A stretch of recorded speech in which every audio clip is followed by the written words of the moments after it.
Welcome to Dark Docent.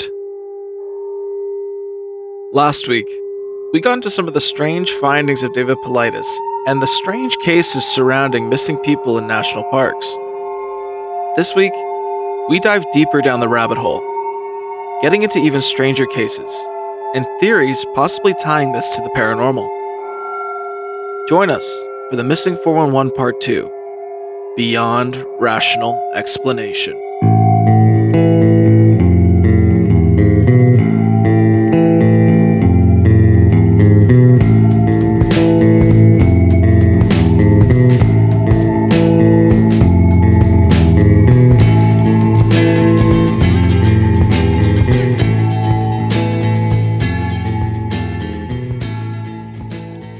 Let's go back a little more ways here, James.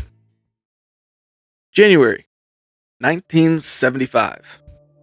Charles McCullough is an aspiring photographer, and he wanted to go out to the national parks and take some pictures, particularly Crater Lake National Park in Oregon. Now, the last time people saw him, he was extremely excited for this. He was stoked on what he could find out in these woods. However, after he didn't come back after the day that he was supposed to be back, people feared the worst. So people searched, and months passed with no evidence. No one could find a single thing. And the thing is that this was winter, and it was really deep snow, and it was extremely tough to trek through, which inhibited the search, like we've heard in other cases. But 2 years later, two hikers came across a grisly sight. They found a partial skeleton with his clothes placed nicely beside him. But not just placed, done up correctly. His pants were zipped and buttoned. His socks were placed inside the legs of the jeans nicely. His boots were placed nearby, beside parts of his skull. And the weird part is he was discovered 12 miles from where he was last seen, over terrain that was nearly impossible to pass. And I know, he's been gone for over 2 years. Maybe he did trek 12 miles and died there. But when he disappeared, the snow was so deep, it was nearly impassable. And he had no snowshoes or any sort of gear that could have gotten him over the terrain he needed to get over to get where he got. So people don't know what happened to him. And it's kind of weird that he had his pants there. They were kind of laid beside the skeleton, but his leg bones were nowhere to be found. Just another weird aspect of it. Also, according to some reports, his teeth were pulled out from the skull and thrown about. Just another weird aspect. According to some reports? Is there an official report? I heard some people say that some of the teeth were not in the skull. That's all I know. Yeah. But doesn't mean all of them were pulled out. Some people, the things with missing 411 cases is that they do get taken and twisted a lot and then just spit out like rhetoric online. Yeah. Usually the best reference for information is the Missing 411 site, where they list all the disappearances, or David Paulides' books. He has them all just in there. You can read them all. There's a bunch of them.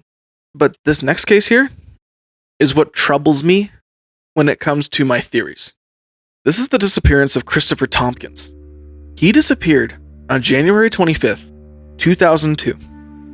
Chris was a surveyor, and they were working a remote part of Georgia.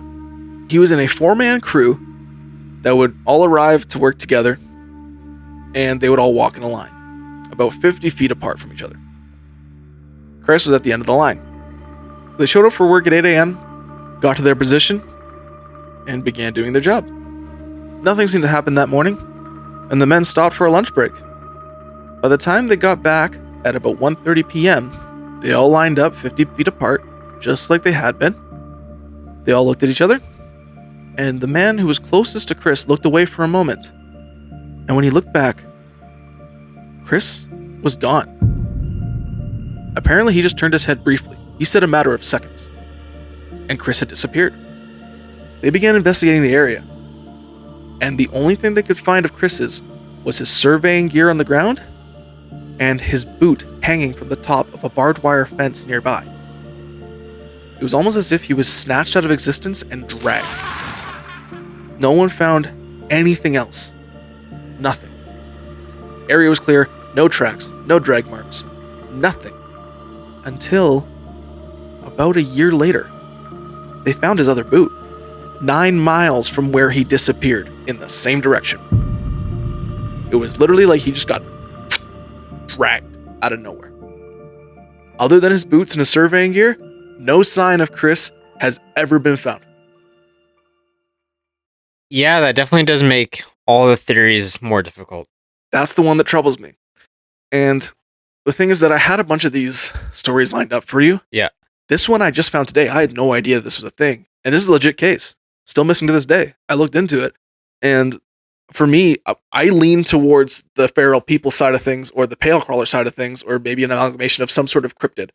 But this one just sounds like he was picked out of nowhere. And I can't explain it.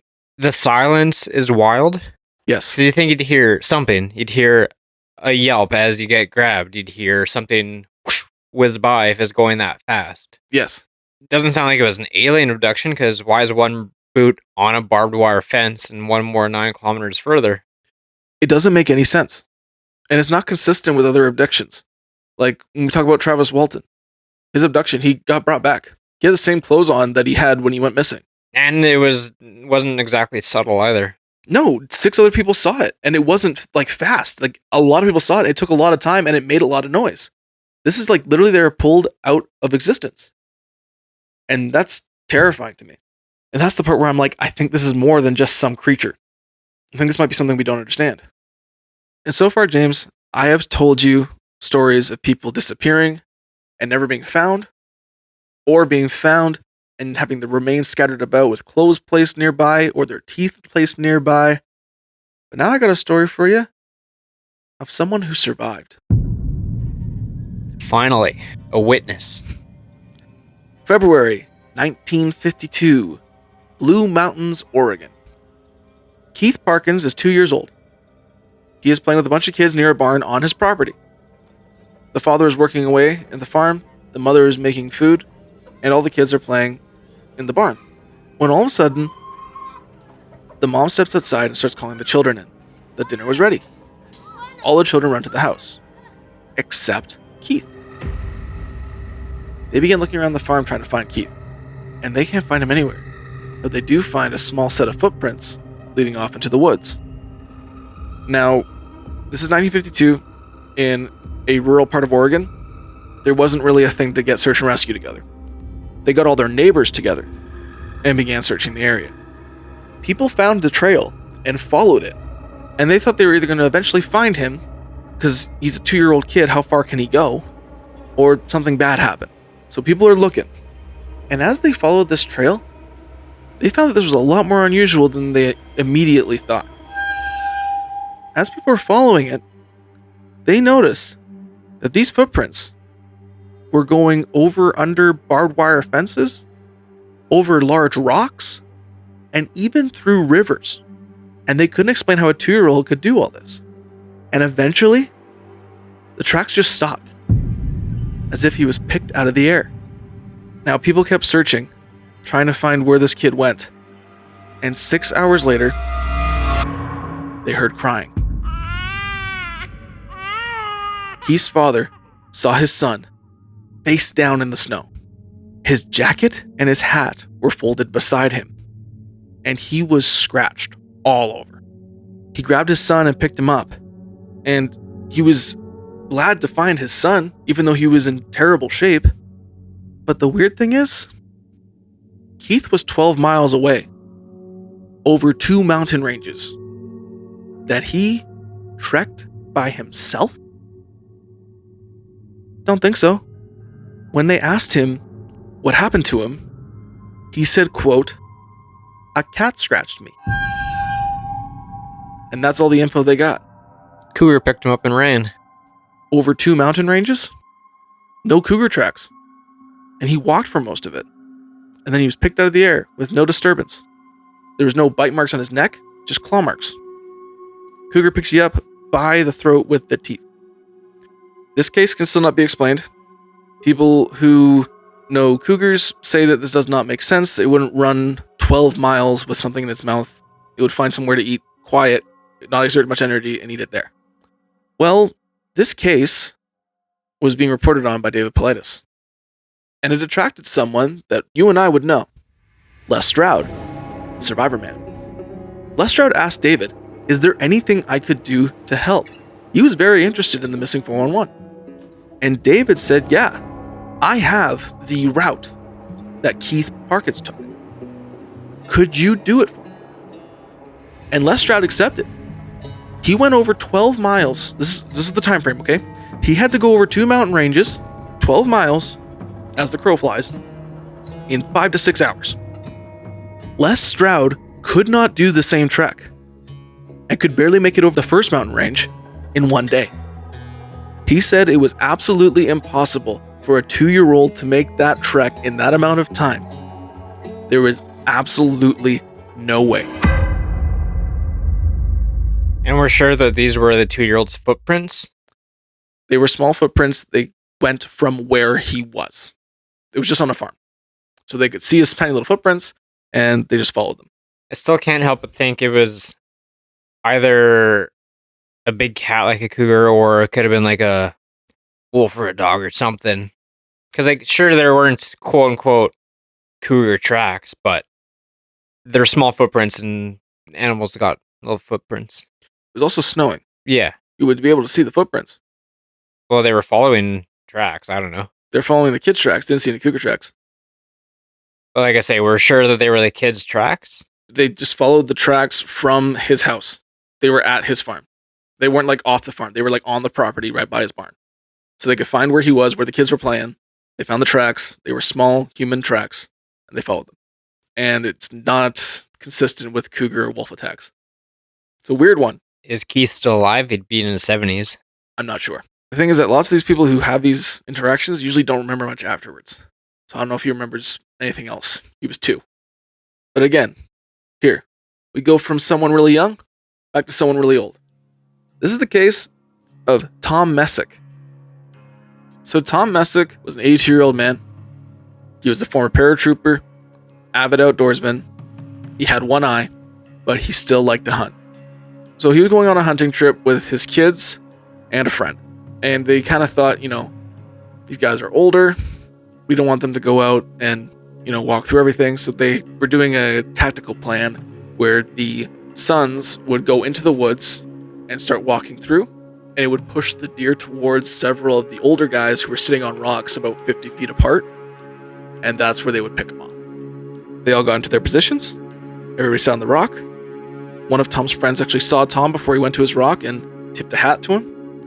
And as they were sitting there, Tom's friend heard a zapping sound.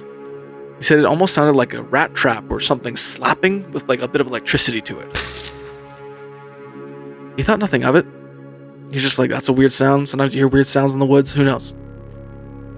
The sons were walking through the woods. There was no deer. They didn't push anything up. And they noticed the dad was gone. Tom was nowhere to be found. His gun wasn't even there. They called their mom and said, "Hey, we lost Dad. We're going to find him, though. We're just going to be out in the woods a bit late." They drove through the woods, honking their horns, firing their rifles, trying to get their attention.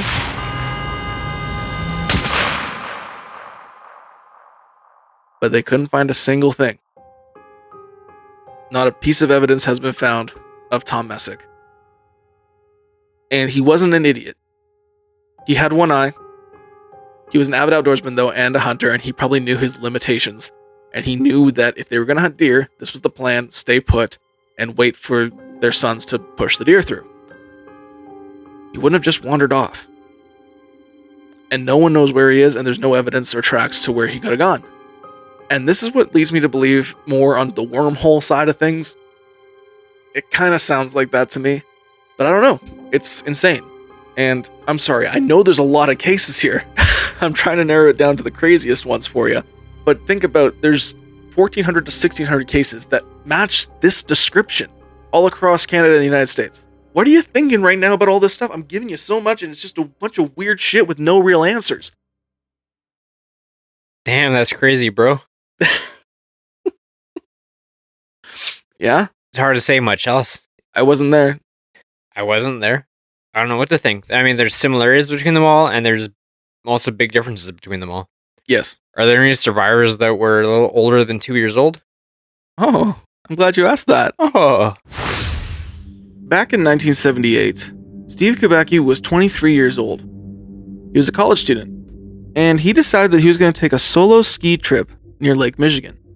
And just like our other stories, he did not return on the day that he was supposed to. A search had begun around the Michigan Lake area, and they did find footprints. However, the case took a dark turn when they saw that the footprints led over the icy lake. Everyone immediately thought that Steve had fallen into the water and drowned. So they followed the tracks out into the middle of Lake Michigan. But he made it all the way across the portion that he was walking over, and they found his footprints begin on the other side. However, at the end of where he got off, the tracks simply disappeared. He vanished into thin air. There was no body. There was bad icy conditions. They thought maybe he did slip and fall into the lake at some point. He didn't make it all the way across. Perhaps he did fall in near the end and then get trapped in the ice, get disoriented, and just drown. However, no body was found. But the family was still hopeful. He was close to the other side of the lake. Maybe he did just get off. Something miraculous happened. But weeks passed, then months, and then the case began to fade. Until 15 months later. In 1979, Steve's father heard his doorbell ring. And when he went downstairs to open up the front door, he saw a sight he couldn't believe. His son, Steve Kubacki. He instantly hugged him. He couldn't believe it. His son was there, 15 months after he had disappeared. They asked him, "How are you? What happened to you? Where were you? What's going on?" Steve had no recollection of anything that happened. He actually woke up in a field in Pittsfield, Massachusetts, which was only 40 miles away from his home, but 700 miles away from where he went missing. Even weirder, he wasn't wearing his clothes. It was somebody else's, and they don't know whose clothes they were. He also had a small satchel on him filled with maps and random items that he had no recollection what they were for, or what they led to. And he had no idea how he got to Pittsfield. The last thing he remembered was he was skiing near Lake Michigan. Now, when Kubakis returned home, the media swarmed him, similar to Travis Walton. They didn't know if it was amnesia, some sort of mental breakdown, or possibly something more mysterious. However, he did not provide any answers. In fact, he avoided the spotlight, and he didn't answer any more questions about this at all, because he had no idea what happened himself. And fortunately for him, he actually went on to have a pretty normal life. He earned an advanced degree in linguistics and psychology, and chose not to explore the 15 months that he was missing, at least publicly. Apparently, privately, he has gone through it with other people, but he has not made it public at all, and he actually tries to avoid this subject. To this day, no one knows what happened to Stephen Kubacki. He has 15 months of missing time, and we still don't know what happened. However, some people acquaint his mysterious disappearance to the Michigan Lake Triangle. Remember I told you the Bermuda Triangle was not the only triangle? Sure. There are several other triangles. Michigan Lake being one, the Alaskan Triangle being one. There's also a triangle over in Massachusetts, I forget the exact name. All the Great Lakes are basically triangles. And lots of people think that he just disappeared, being one of the many who disappeared around the area. But no theory or explanation has been given to his disappearance. Hypnotize that guy, see what's up. Maybe he did privately. He doesn't want any of it public. Well, fuck him. Is that what you're saying? Fuck his privacy? Yeah, fuck his privacy. He's missing for 15 months and then claims to have no memory of it, but then doesn't talk about it. Why? What do you have to hide if you don't know what happened? What's there to not talk about? Well, he did write a book later on called Meta-Mathematical Foundations of Existence, which some believe have hints of what his experience was during those 15 months, but no one's been able to confirm it. But he hit his head and then went on an adventure. I don't know, because no one saw any sign of him for 15 months. So he traveled 700 miles with nobody seeing him. His pictures are all over everywhere. He's a missing person. There's a big search for him. And not a single person saw him anywhere traveling that 700 miles. And he didn't wake up like standing. He woke up lying down in a field in Pittsfield, Massachusetts. You know, I've seen a few missing people's pictures in my day. I don't remember a single one of those faces. That's not true. I remember a couple, but I understand. But he walked out of that forest that was being searched for by, hundreds of people with, same tactics that I've told you about, helicopters, search dogs, all the tactics I've told you about. And no one saw him at all. You know what else is a great disguise? Facial hair. Doesn't take that long to grow and takes even less time to cut it off, depending if he had or didn't have any.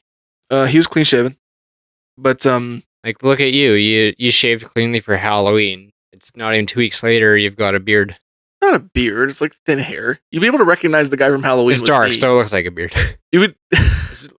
I mean, it's probably the same length as mine right now because I did the same thing. Minus a mustache, I kept a mustache. It's probably the same length, but it's like even if there's like a slight facial hair, you'd be able to recognize it as me. I don't look that different. You are a pretty unique looking person. I don't know how to take that, but I'll take it. I mean, we did recently have a missing person here just last summer. I don't know if you heard about this. Did you hear about that guy that went missing in, I forget where it was, but I think it was up island somewhere. Like Yubo? I think it was. I don't know. But anyway, this guy went missing. And people actually called the police because they heard what sounded like a terrible attack in the woods. Like this screeching and awful sound. So they got search and rescue out to look for him.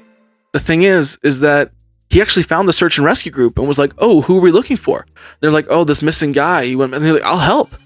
They're looking for him. they were looking for him and he didn't realize until they started looking around a bit more and realized that he was the guy they were looking for. And the thing is that this weird screeching and stuff that people heard in the forest wasn't some animal attack. He was singing Nickelback at the top of his lungs in the middle of the woods, and some people heard it and thought it was an animal attack or someone getting destroyed or killed. So people called the police and search and rescue to look for who got attacked. The incident involving a camper whose loud singing of Nickelback songs was mistaken for cries of help occurred in boulder fields near Kelowna. But, we've all been there. We've all sang Nickelback at the top of our lungs and then some. Goddamn right we have. Because they're one of the best things to come out of Canada. Probably. Next to Bret Hart, Poutine, Justin Bieber. And Bret Hart. I don't know who that is. He's a wrestler. He's like our Hulk Hogan. All right, that guy. And probably something else too, maple syrup. We'll go with that. Which in Europe they call Canada sauce. I don't know if that's true. It is true. I went there and I gifted my billets at the time syrup. And I said maple syrup. And they were like, "What?" And then I said, "For the pancakes." And they went, "Canada sauce." So they call it Canada sauce. At least in Hungary. If any of our European listeners are real, can you please let us know if that is true? That's what they told me. That's what they knew it as. They did not know maple syrup, but they called it Canada sauce. What country was this? Hungary. Oh, Hungary. Do we have any listeners in Hungary? No. But someone could change that. If our 0.2% Russian listener, who I know you're not European, or maybe it's complicated, I don't really know. Can you let us know what you call Canadian maple syrup in Russia? I would love to know because there was more than one person who called it Canada sauce in Hungary, which I love. Which I also know is a different country. So, James, we've gone through a lot of weird stories today. A couple of them. I got one more for you. Is this the cherry on top? Not the cherry on top, but maybe the plug in the bathtub that I take out to drain this whole case down it. Because I don't know what you're going to think of this one. But I will sum it up in 5 words or less when you were done. I'll hold you to that. This is called in circles the Grandmother John case. This case took place in 2010. And David Politis researched it and kept the family names private. And you will see why in a moment. So this incident took place near Mount Shasta, which has a lot of strange phenomena around it. This includes UFOs, cryptids, spirits, ancient civilizations that tie to Atlantis, the works. Now, the age of the child that went missing was 3 years old at the time, and we'll just call him John. So John was camping with his family on the banks of a large creek. But later that night around 6 p.m., John disappeared. The parents searched for their son for hours before contacting the local sheriff and the United States Forest Service. Approximately 5 hours after John went missing, though, he was found, lying in a thicket directly next to the trail the searchers had been using. Now, they didn't really think anything weird happened. They just thought he kind of wandered off, and they found him. Things didn't get weird until 3 weeks later. John's at his grandma's place, and John said to her randomly, quote, he didn't like his other grandma, Cappy. Cappy is the name of his actual grandma. Her name is Kathy, but he pronounced it Cappy. So she asked him, can you explain further? Who's the other grandma, Cappy? Apparently he said, when I was lost in the woods, other grandma Cappy grabbed me and took me to a place. She's really a robot. It was a cave with spiders, and there was purses and guns. I was scared, so I didn't touch anything. But when she climbed a ladder, the light made her look like a robot. There were other robots, but they didn't move. She made me lay down and look at my tummy. Then she tried to get me to poop on a sticky paper, but I couldn't go. She told me that I am from outer space, and they put me in my mom's tummy. Then she took me back to the river and said to wait under the bush until someone found me. She had your same hair, your feet, and even your face. Now, the real grandma was scared deeply by this. She thought it was some kind of strange doppelganger that was taking people in the woods, possibly taking the image of someone that the victim would know to attract them further. His grandma's absolutely horrified by this story. Kids say weird shit. But because he went missing, she decided to call the boy's mom.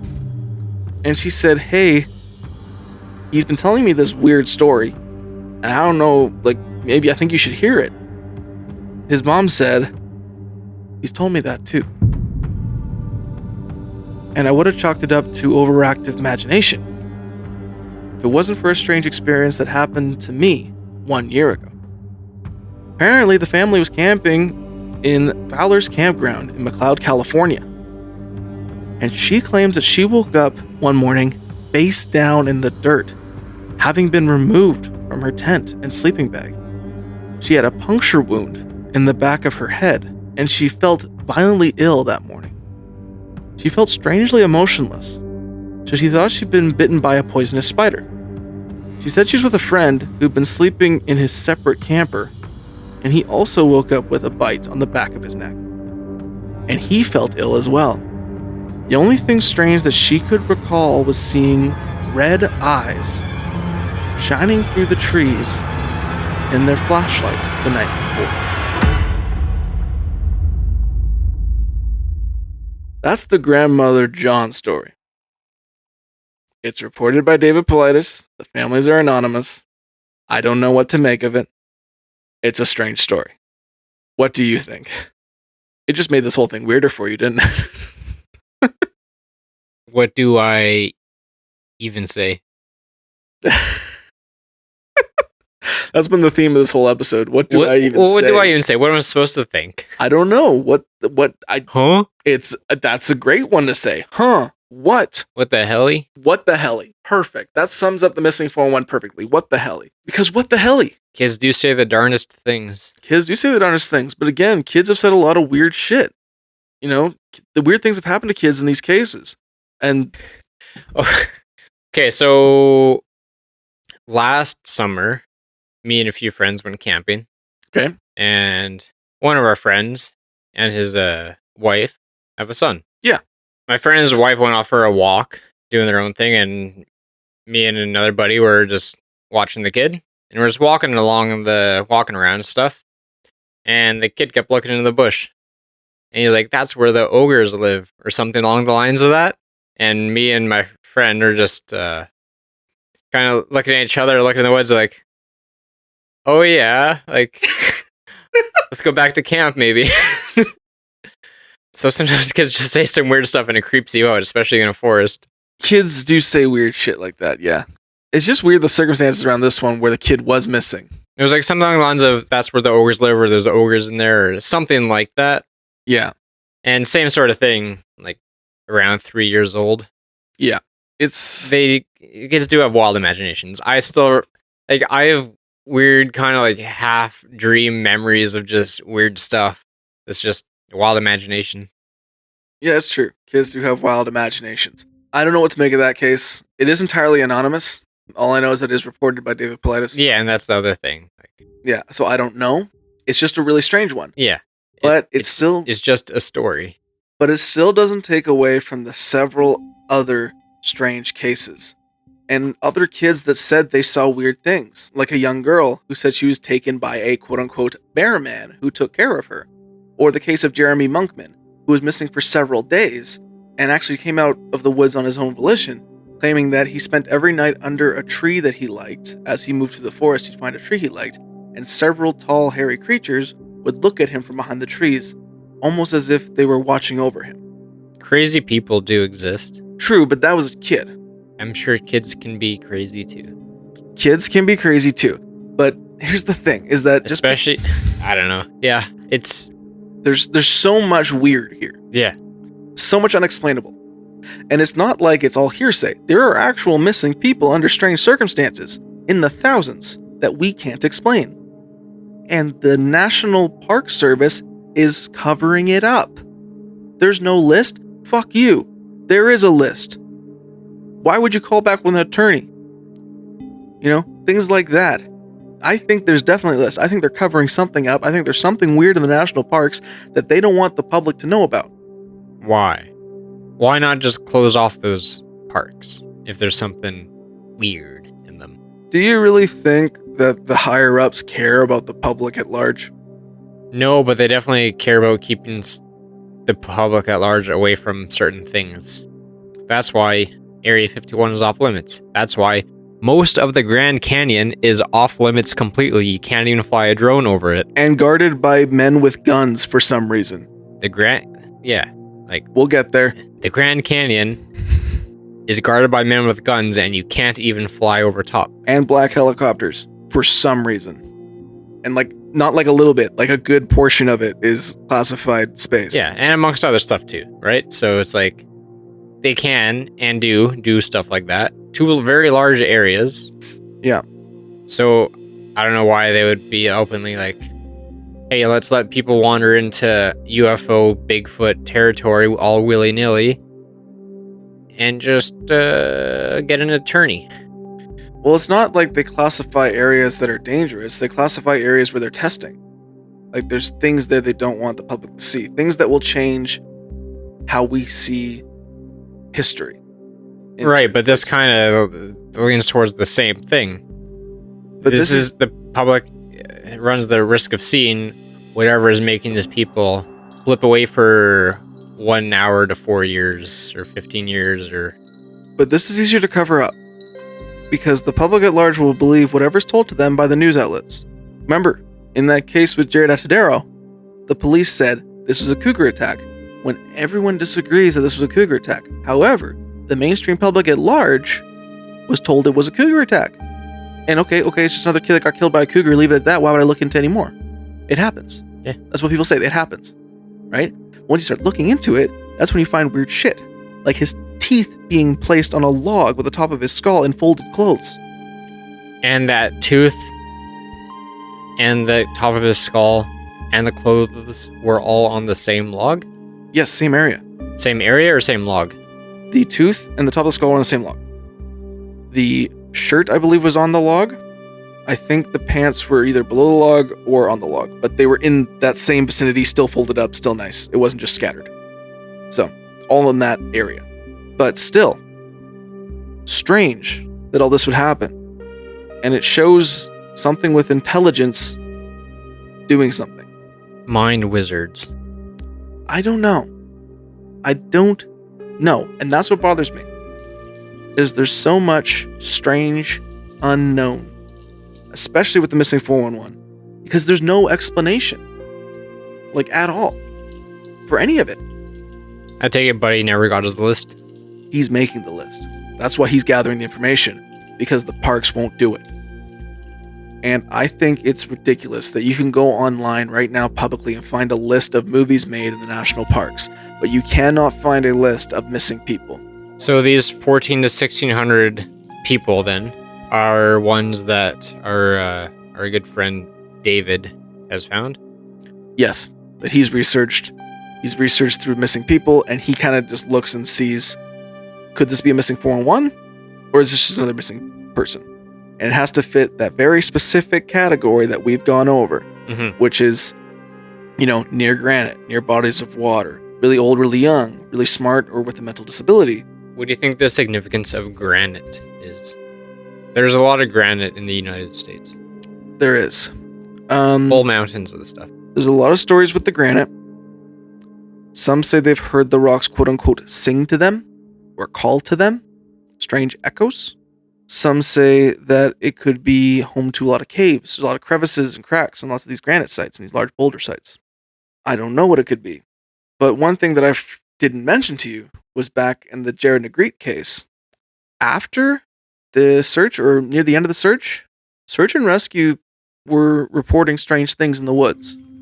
Sounds reverberating off the rocks, of a boy calling for help, or of a camera clicking like it was taking a picture. But it would only happen when they were in very rocky parts, and it would echo off all the rocks, so they could not determine where it came from. And the weird part is that they did not hear these sounds repeat. They would hear them once in a while. If somebody's calling for help, they would call it over and over and over again. And to me, that links back to Pale Crawler, mimicking the voices of what it heard. Did it hear the camera click? Did it hear him call for help? And then use that. But again, the more you look into these cases, you just get more questions. Yeah. When was the most recent person gone missing there that fits the criteria? There's usually an average of about a half a dozen to a dozen every year. The last one that I saw was last year, or I think there was one this year too in the summertime. But I don't know for sure, because it does take some time for it to officially be a missing 411. You don't just hear about it. I was going to say, is it like when they go missing? Is it after they show up? Is it just kind of a combination of whatever evidence there happens to be at the time? It takes some looking into at first, because you can't just say someone's missing 411 again. Yeah. We have 1,400 to 1,600 people that could qualify for missing 411, but I think we have upwards of 90,000 cold case missing people in the United States alone. So it's really like a minor percentage of all the missing people that go missing. Yeah. So again, it takes some research, looking through the evidence, and then going through the checklist. And then if it fits in the missing 411 category, then it's another one in the books. I'm sure there's a fair combination of stuff too. Like, I'm sure there are some people who maybe slipped and fell down a cliff, or maybe did get mauled by a bear, or fell in the water and drowned and sank or something. I'm sure there's any number of combination of things. People die in forests.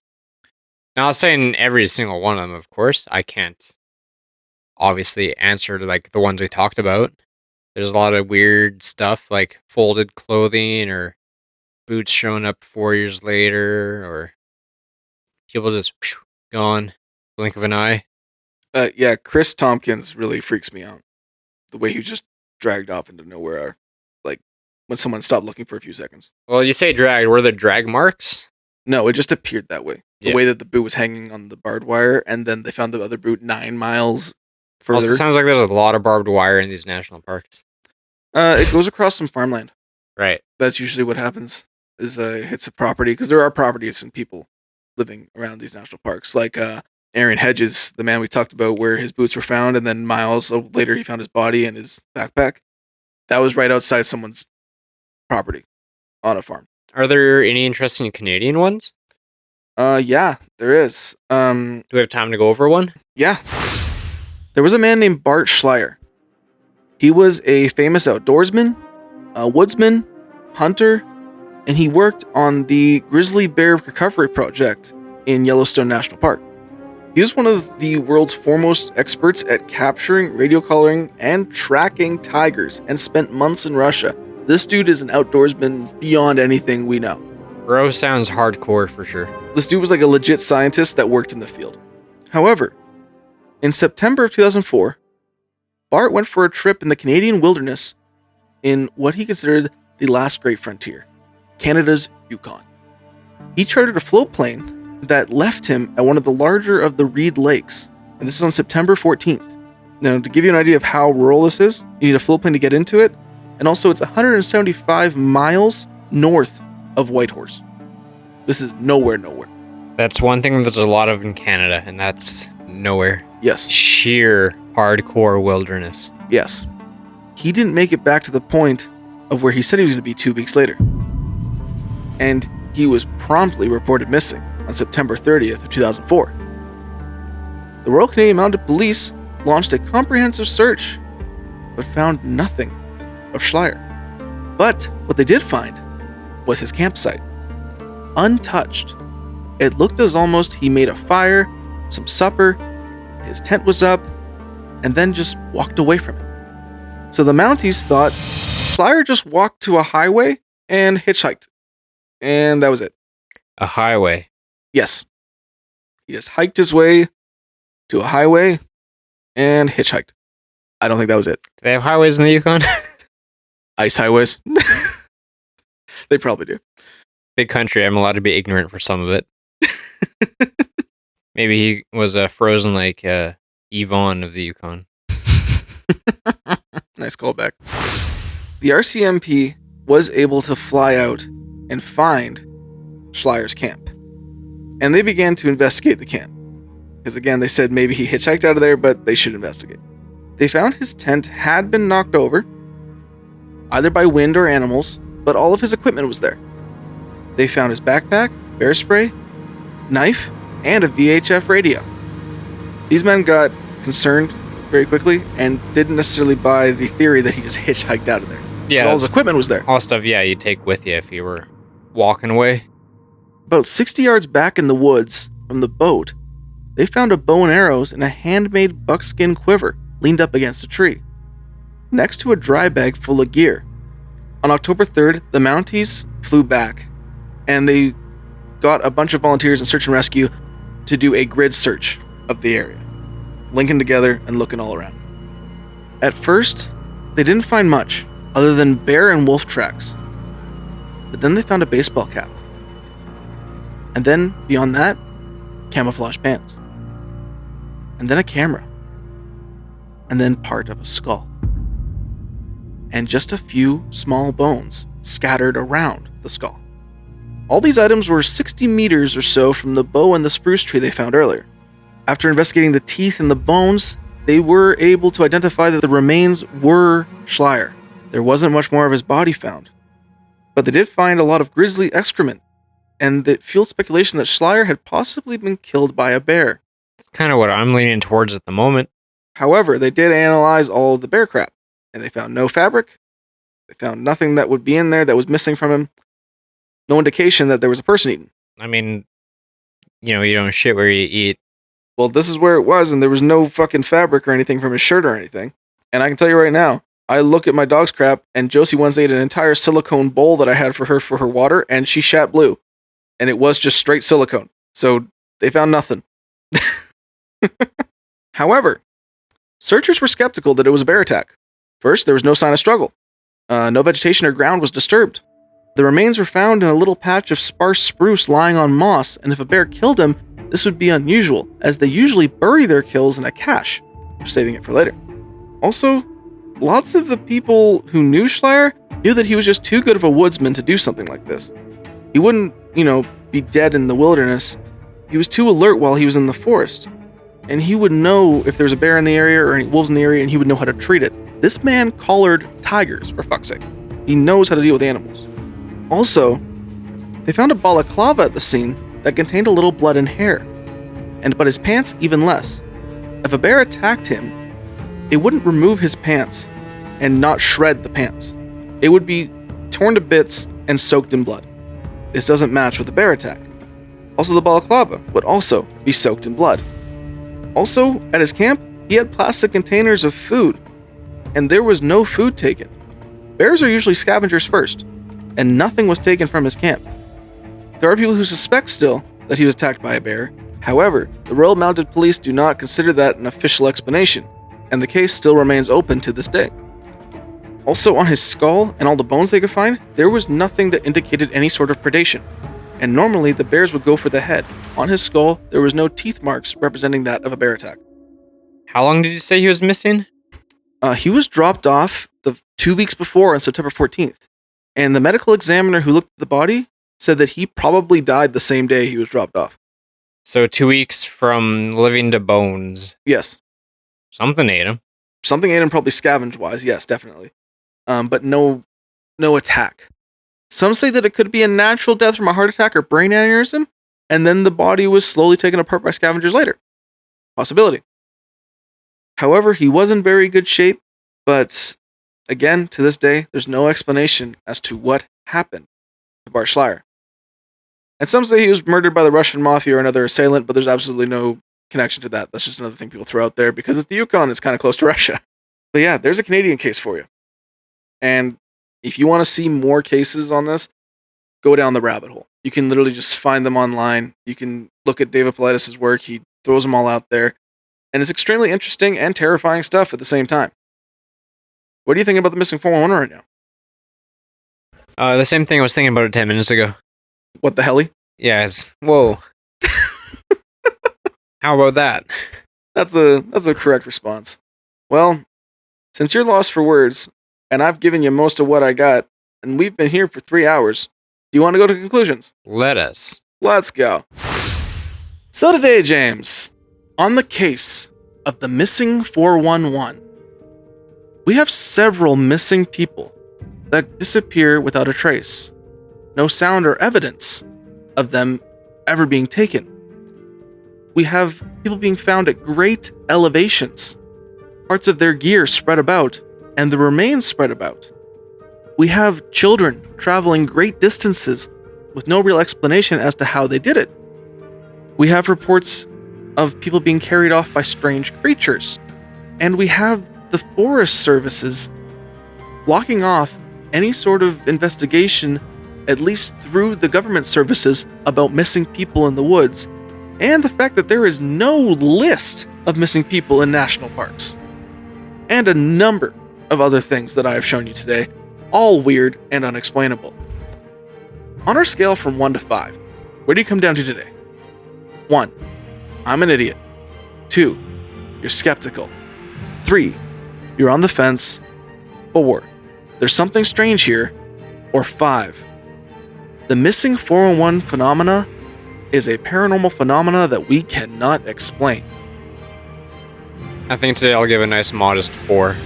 Let's go, motherfucker! Yeah! Because something is strange. No clue if it's paranormal or not, but it's strange. It can't be explained. I haven't found anything to explain it. From some, could definitely be explained. So far, This no. very last story sounds pretty explainable. Last story could have been explained.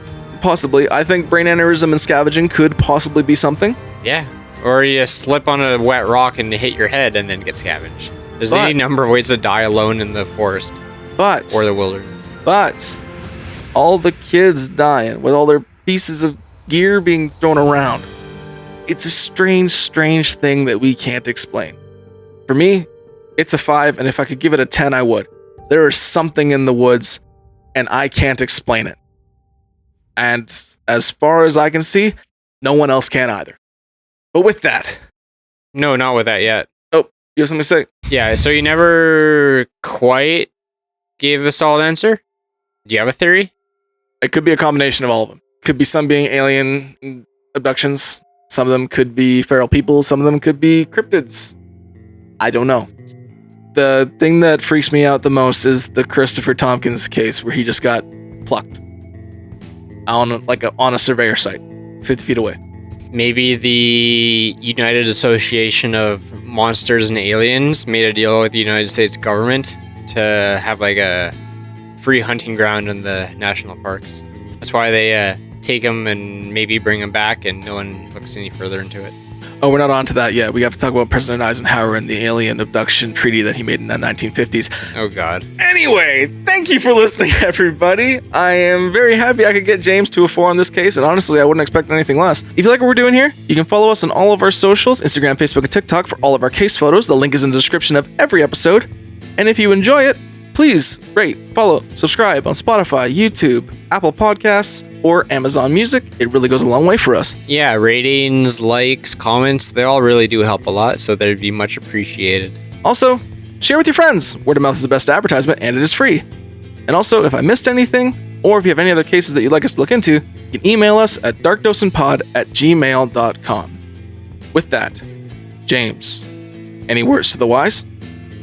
You ever go camping in the national parks with your kids? Maybe tie a leash to them. Don't let them wander around. If you're not going to keep an eye on them, at least keep a leash on them. Wise words from a wiser man. We'll see you on the next one, everybody. Thank you for listening. Thanks. Bye-bye.